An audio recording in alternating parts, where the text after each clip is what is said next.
Hindi maitagong pagkapikon sa mukha na napahilot na si Limbert sa kanyang magkabilang sentido sa mga nangyari.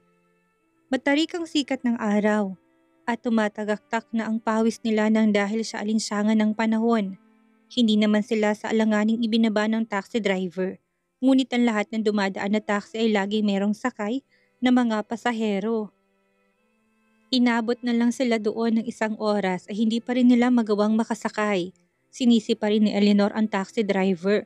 Sa nararanasan na lang yon, sobrang naririndi na si Limbert sa mga reklamo ng inang paulit-ulit ng doon. Napakaiyakin ng driver na yon. Talagang ibinabalang tayo dito. Walang modo. Walang choice tuloy si Limbert kung hindi ang tawagan ang kanyang secretary upang utusan na dalhin ang sasakyan niya. Mabuti na lang at hindi to gaanong busy kung kaya naman napagbigyan ng hiling niyang pumunta ito doon. Iginiit nito na siya ang magmaneho na pinagbigyan naman ni Limbert dahil iniisip niya ang naging bili ng asawa na hindi siya pwedeng magmaneho. Nakarating sila ng sadya nilang mall at nabili ang kailangan ng ina na hindi pa rin makamove on sa experience niya sa taxi driver. Panay ang rant nito kahit pa nasa harap silang tatlo ng pagkain noon. Nakuha mo ba ang plate number ng taxi na yon, Janice? Kailangan siyang ma-report sa pagiging bastos sa pasahero. Papatanggalan ko siya ng lisensya. Akala niya palaging masaya ang buhay. At talagang tumanggap pa siya ng bayad. Hindi ko po nakunan, madam. Naku, sayang. Dapat sa mga kagaya niya, tinuturuan ng tamang asal sa pagiging driver. Hindi na lang siya magmaneho. Mom, tama na yan. Walang kasalanan ng driver sa'yo. Ikaw ang may mali sa kanya. Sinimulan mong gulo nyo. Hayaan mo na siya. Pasisiklabin mo pang away nyo. Gusto mo pang gawing malaking apoy. Tama na, tigilan mo na. Hindi na napigilan ni Limbert ang bumoses sa kamalian ng kanyang ina. Muli na naman siyang naririndi sa boses nito. Anong tigilan? Hindi yun pwede. Haayaan mo siyang maging masaya? Kailangan niya maturuan ng leksyon. Padabog na binagsak na ni Limbert ang kanyang kobyertos. Kalahati pa lang ang kanyang nakakain.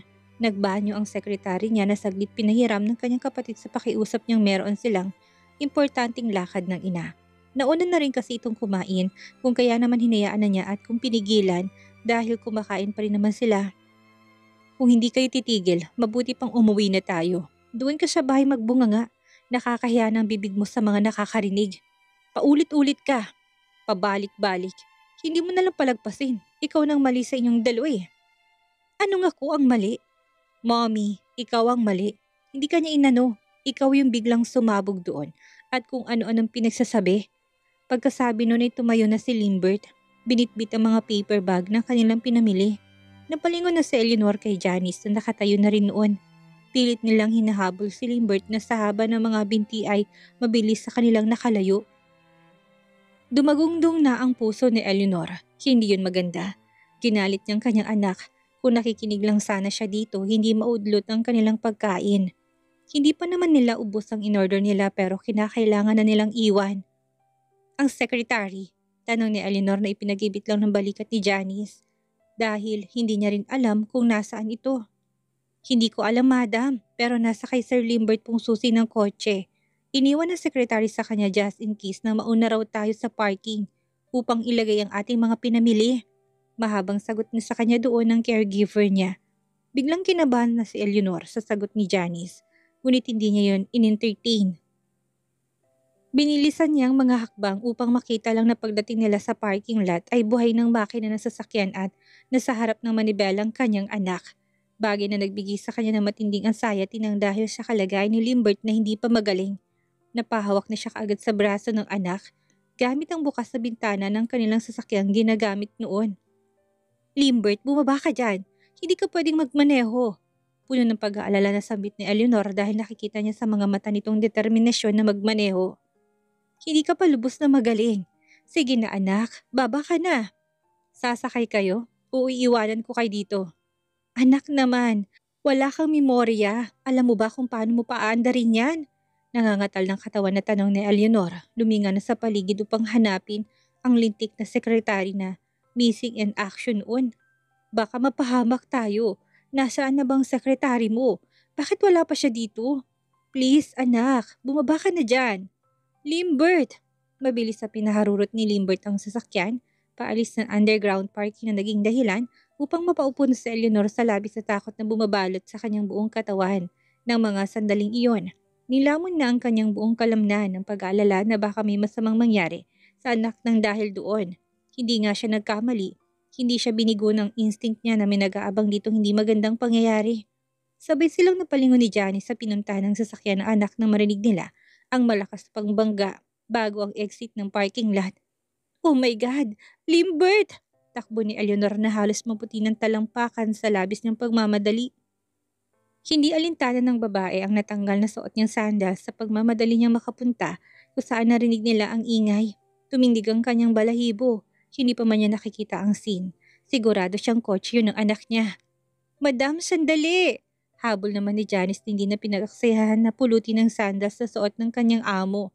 Saktong dumating naman ang secretary ni Limbert sa parking lot noon na walang kamaling-malay kung anong kasalukuyang aksidenteng nagaganap sa amo niya. Napakamot siya ng ulo nang makitang wala na doon ang sasakyan. Napasunod na rin siya sa pinangyarihan nang sakuna nang marinig sa mga nasa parking lot ang naganap sa exit ng parking lot. Mr. Mondragon, what the heck? Hindi yun pwedeng mangyari. Tsak na malalagot ako sa kapatid niya. Halos hindi na yun lumabas pa sa kanyang lalamunan dahil sa labis na pag-aalala sa kanyang amo. Naisugod din naman kaagad si Limbert sa ospital na nagtamulang naman ng minor injury sa ulo at noo nang bumangga ito sa barrier.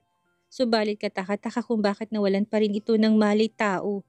Ganun na lang ang iyak ni Eleanor dahil walang malay ang anak na makarating ng ospital at halatang may panibagong trauma.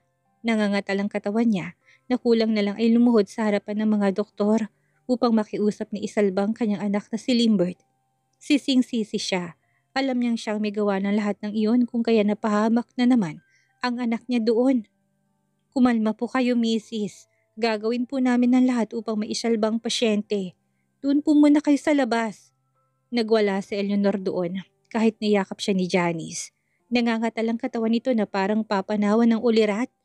Pilit siyang kinalma ng caregiver kahit na naubos na rin ang kanyang lakas upang pigilan ang ginang na pumasok na sa ER. Madam, kumalma ka. Magiging okay pong lahat kay sir. Pilit na alo ni Janice kahit hindi siya sigurado doon. Panay ang scroll ni Talia sa huling conversation nila ng asawa. Nasa Japan na siya at lahat ay wala man lang itong message. Nagpadala na siya ng message ngunit parang hindi to online dahil hindi naman nag-shade yon. Ilang beses na rin na tinawagan ngunit hindi ito makontak. Pinagkibit niya yun ng balikat kahit naninibago siya at may ibang kutob. May mga negative thoughts ngunit mabilis niyang naiwaglit yon. Nasa tutuluyan na siyang hotel ng oras na yun at pinapanood ang kanyang PA na ayusin ang kanilang mga gamit sa built-in cabinet dahil maglalagi sila ng matagal dito. Ano kayang nangyari? Sira ba ang phone niya? Lowbat? Tanong pa ni Talia na nag-alala pa rin sa asawa. Imposible naman na bumalik silang dalawa sa dati gayong okay naman ang communication nila ni Limbert sa Italy. Baka nakatulog siya tapos nakalimutan niyang i-charge kung kaya naman hindi ko makontak. Kausap niya pa sa sarili niya. Nang mga sumunod na araw ay hindi na napagbalingan yun ng pansin ni Talia. Sa dami ng kanyang ganap, halos hindi na niya rin mahawakan ang kanyang phone. Pag-uwi naman ng hotel, sobrang pagod na pagod ang katawan niya. Kung kaya diretso siya sa pagtulog. Pagising niya kinabukasan, kakain lang ng almusal, maliligot aalis na naman. Mas hectic ang schedule niya ngayong nasa Japan sila. Habang naghahanda sa fashion show ay may ongoing photoshoot pa rin siya na kilalang magazine. Kung kaya naman kulang ng oras para sa sarili.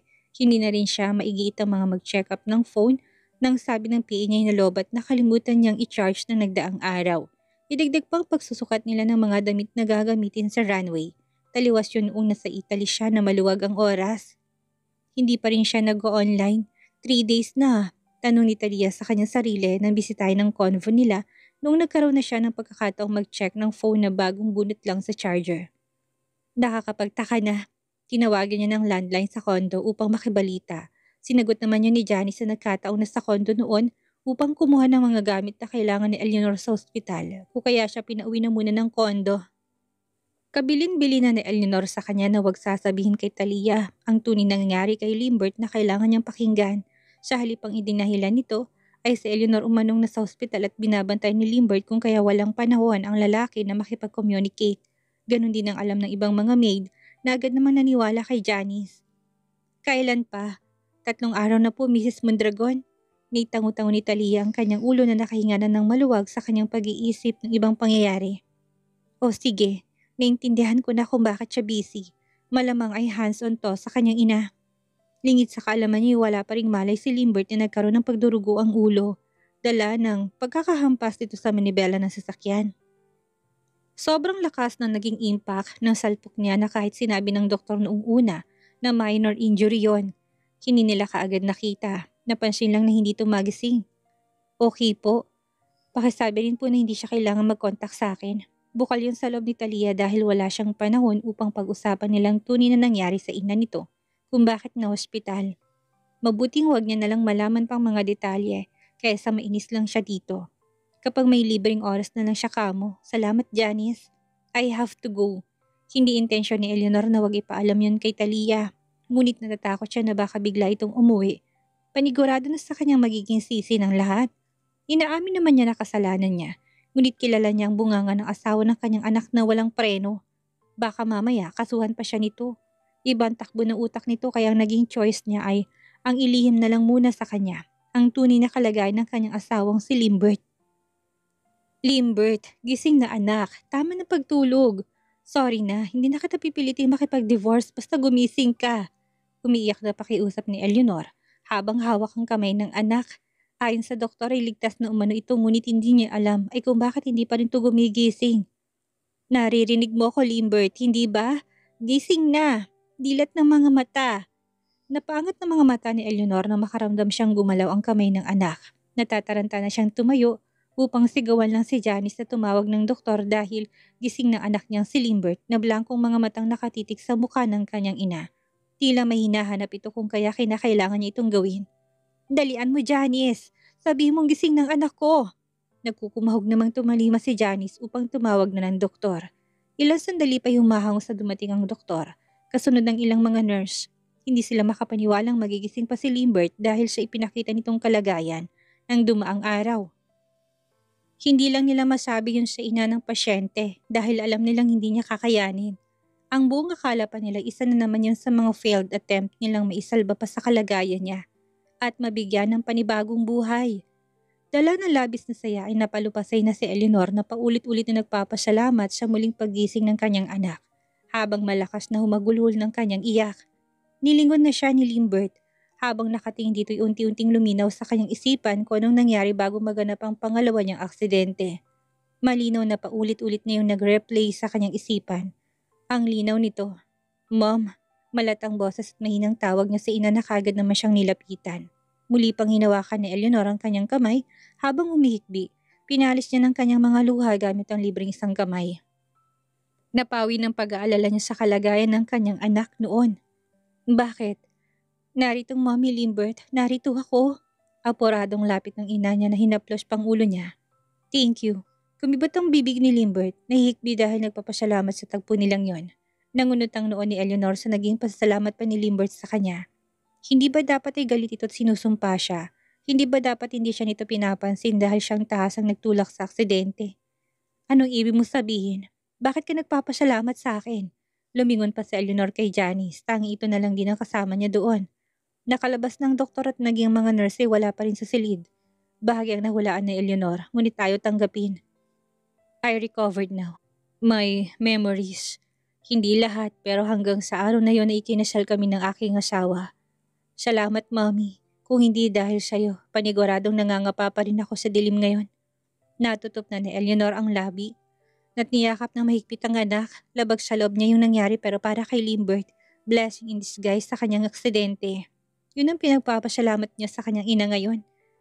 Hindi may paliwanag ni Eleanor kung dapat pa siyang matuwa. Malamang pagbalik ng asawa nito, may kaagaw na naman siya sa kanyang atensyon. Kaya naman naisip niya na habang wala pa ito, kailangan niya ng lubusin yon. Kailangan niya sulitin. Nagpapasalamat pa rin siya na magaling na kahit papano ang kanyang anak. Hindi tuluyang napahamak sa kagagahan niya na naman. Mabuti kung ganon, Limbert. Mabuti kung ganon. Labas na sa ilong na sambit niya kahit ayaw sa ideya. Ilang araw pa ang inilagi ni Limbert sa ospital bago siya tuluyang nakapag-discharge. Gano'n na lang ang gulat ng mga kasambahay ng pag-uwi nila ng condo at nalaman si Limbert palang pasyente nila noon. Ang sabi mo, si Madam ang naka-confine. Bakit si Mr. Mondragon pala yan? Oo nga, nagsinungaling ka pa sa asawa ni Sir. Gumisi lang si Janice na nag-peace sign sa kanyang mga kasama. Pasensya na kayo, napag-utusan lang ako. Saka kung nalaman nyo ng asawa ni Sir, sa tingin nyo hindi yun uuwi ng bansa. Alam naman natin kung anong relasyon nila ngayon ni Madam, hindi ba? Napakalabo. Hayaan nyo na. Huwag nyo na akong isumbong. May maganda namang naidulot yun sa kalusugan ni Sir. Napakurap ng mga mata ng maid na biglang naging interesado sa sinabi ni Janice. Ano? Koro nilang tanong na hindi na makapaghintay pa sa isa siwalat ni Janice na katotohanan. Nagbalik ng alaala ni Sir Limbert hanggang sa araw na ikinasal sila ng kanyang asawa. Biglang naniga sa mga maid ng ilang segundo. Naburo pang mga mata nila sa kaharap na si Janice. Binigyan na ito ng mga tingin na may pagdududa at the same time ay napuno ng pag-asang totoo nga yon. Hindi nga. Totoo ba? Hindi ka gumagawa ng kasinungalingan? Oo nga, pero secret lang muna yon. Lagay niya na isang daliri sa kanyang labi. Kabilin-bilin na sir na wag daw munang ipapaalam kahit na kaninong tungkol doon. Shut up na muna tayo sa nalalaman. Kahit na sa asawa niya? Oo, gusto niyang siya nang magsasabi nun pagbalik dito ni Mrs. Mondragon. Mahinang napairit ng mga maid na ini-imagine na magiging reaksyon ni Talia. Saksi ang karamihan sa kanila kung paano magmahalan ng mag-asawa bago pa maganap ang dilubyong yun noon. Naku, sana talaga tuloy-tuloy ng kasiyahan nila. Wala naman talaga silang problema. Yung alaga mo lang gumagawa na ikakasira nila. Huwag kang ma-offend, Janice ha. Malinaw namin nakikita lahat eh. Tumawa si Janice at sumang-ayon na sa kanyang mga kausap. Ayos lang. Madalas nga napapatanong ako na kung bakit ganun kasama ang ugali ng ina ni Sir. Though alam ko naman ang history kung bakit pero hindi ko ma-justify noon. Sinasakyan ko na lang din. Wala eh, amo ko siya. Anong pinagbubulungan nyo? Napahiwalay na sa isa't isang mga maid na marinig ng malakas na boses ni Eleanor. Pinapakuha lang kita ng tubig, Janice. Inabot ka na ng ilang oras. Anong sinasabi mo sa kanila, ha? Wala po, madam. Nakikisuyo lang ako dahil magpapadala ko ng pera sa kanila bukas. Ipapahulog ko sa kanila sa remittance since day off po nila. Nagkukumahog na kuha na ng baso ni Janice. Kaya kami bumubulong kasi baka mamaya makaistorbo kami. Pasensya na, madam. Heto na yung tubig ni Sir Limbert. Mapanuri mga titig na iniwan ni Eleanor sa kanila bago nito tinanggap ang baso at bumalik na silid ng kanyang anak. Sumunod na rin dito si Janice na kulang na lang ay maiyak sa sobrang pagkagulat na sa amo. Yay! Uuwi na ako bukas, Limbert. Maligayang tura ni Talia na sagutin tong video call niya. Ano gusto mo pa sa lubong? Magsabi ka lang. May gusto ka bang ipabili sa akin at dadalhin ko pa uwi, ha? Nais pagalitan na ni Limbert ang asawa ng mga sandaling yon. Ngayong naalala na niyang karamihan sa kanilang alaala, gusto niyang sabihin dito na hindi niya gustong ginawa niyang pag-alis at pagtanggap ng trabaho sa dalawang bansa habang wala siyang alaala. Ngunit hindi niya pwedeng gawin yon dahil paniguradang mabubuko siya nito kaagad na nakabalik ng nawalang memorya.